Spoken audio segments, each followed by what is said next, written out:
there are times when it's just too soon.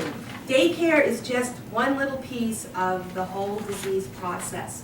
We're never usually the finish for anybody. There's usually other things that come after us, unless unfortunately somebody passes while they're with us.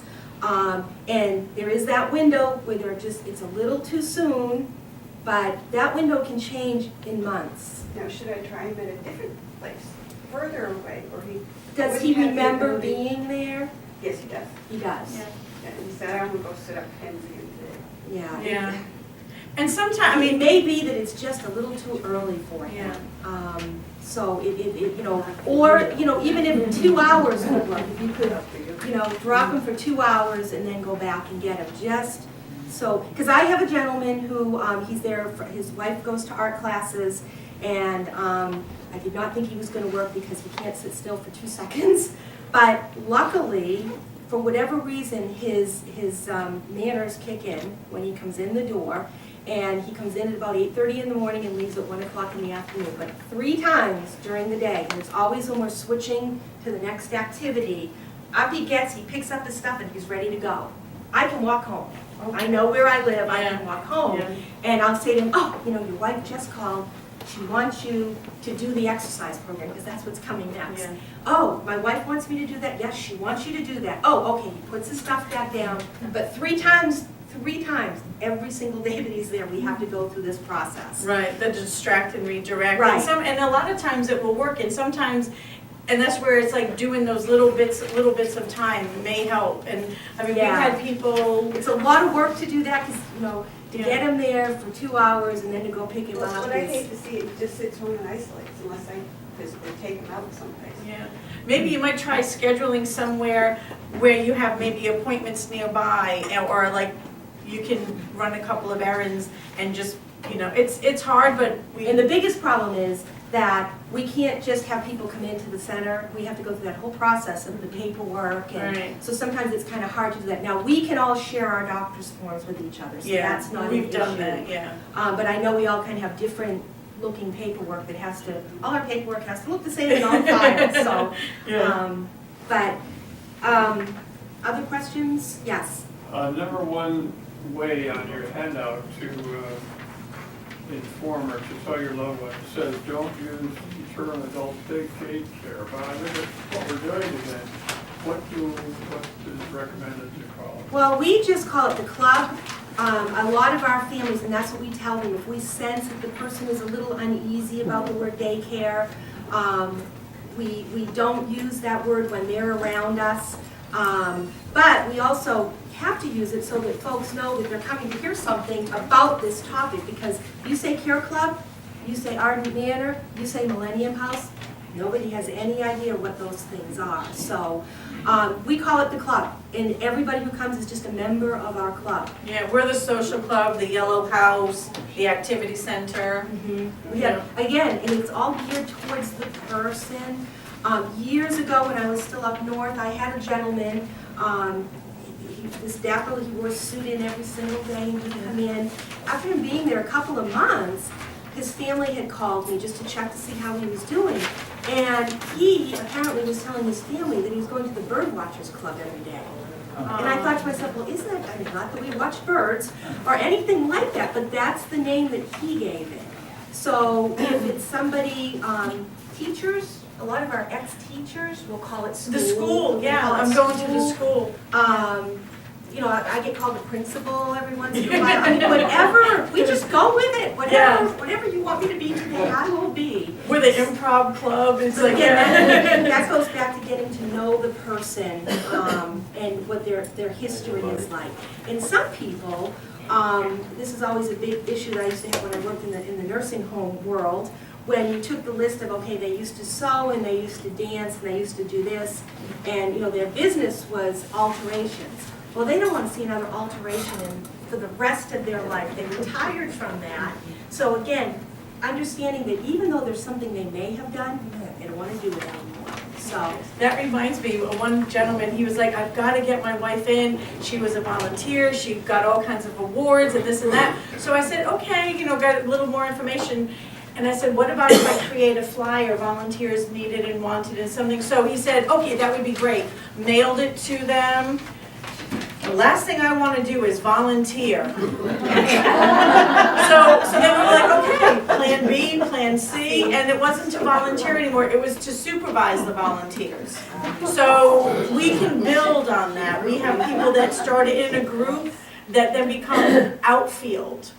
We had one gentleman, we used the paratransit, and his family needed to have transportation. We don't have our own yet. So what we said, and she's like, oh gosh, how are we gonna get him to do that? I said, that's his new job. He has to keep an eye on the driver. We heard the driver's talking too much while he's driving. That became his job. He took such pride, he'd get off the bus and I'd go, how'd he do today? He's like, still talked. I said, well, you know what, just keep an eye on him. Don't let him know that you're watching him though. Just keep it, and that gave him a purpose. He came in and reported to us, and he took that so seriously, and so did we. Because, and it gave the family what they needed. They needed a break getting him in, he needed a purpose, and it was a win-win. So that was another task that he did.